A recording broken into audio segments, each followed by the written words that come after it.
Hello guys. आज हम super brain yoga के बारे में पढ़ेंगे और उसको करते कैसे हैं ये भी हम समझेंगे।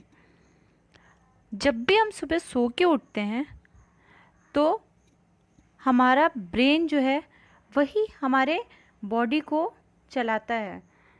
अगर हमारा ब्रेन एक्टिव नहीं रहेगा तो हमारा बॉडी भी एक्टिव नहीं रहेगा। कभी कभी हम ये नहीं समझ पाते हैं, हम खाते पीते हैं और हर चीज़ करते हैं तो हमारे बॉडी को तो हर चीज़ मिलता है, सारे पोषण मिलते हैं, पर हमारे ब्रेन को सारे पोषण नहीं मिल पाते हैं। उसके लिए हमें कुछ योगासन करने चाहिए। तो इसीलिए आज मैं आप सबके लिए सुपर ब्रेन योगा लेकर आई हूँ।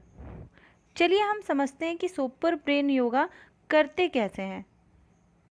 पहले तो हमें मेडिटेशन करना चाहिए जिससे कि हमारा ब्रेन पावर जो है या फिर कह लीजिए कंसंट्रेशन पावर जो है वो बढ़ता है। फिर सुपर ब्रेन योगा आता है। सुपर ब्रेन योगा हम कैसे करते हैं?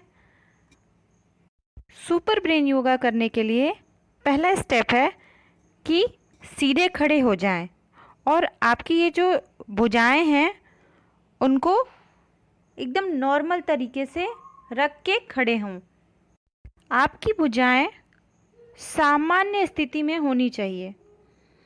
दूसरा स्टेप है आपको अपने बाएं हाथ को उठाना है और अपने दाहिने कान के पास पकड़ना है, पर ध्यान रहे अंगूठा जो है वो सामने की ओर होना चाहिए। तीसरा स्टेप है कि अब हमें दाएं हाथ को उठाकर अपने बाएं कान के पास ले जाना है, पकड़ना है बाएं कान को, और इसमें भी अंगूठा जो है वो सामने की ओर होना चाहिए।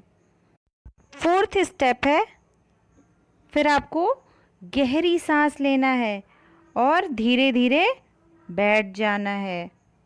फिफ्थ स्टेप है 2-3 सेकंड आप रुकें उसी पोजीशन में। फिर सिक्स्थ स्टेप है आराम से सांस छोड़ें और उठ जाएं। यही प्रोसेस आपको 10 से 15 बार करना चाहिए सुपर ब्रेन योगा में। पर स्टार्टिंग में आप बच्चों को ये बस 5 टाइम्स करवाएं और फिर धीरे धीरे टाइम के अकॉर्डिंग इसको बढ़ाते जाएं। चलिए अब हम सुपर ब्रेन योगा के फ़ायदे को समझते हैं। सुपर ब्रेन योगा जो है वो बच्चों को क्रिएटिव बनाता है और उनकी मेंटल एनर्जी को इंक्रीज़ करता है। सुपर ब्रेन योगा जो है वो तनाव को कम करता है और बच्चों की सोचने की क्षमता को बढ़ाता है। इससे बच्चों की एकाग्रता और स्मरण शक्ति जो है वो बढ़ती है। तो है ना बेनिफिशियल ये super brain yoga. Thank you.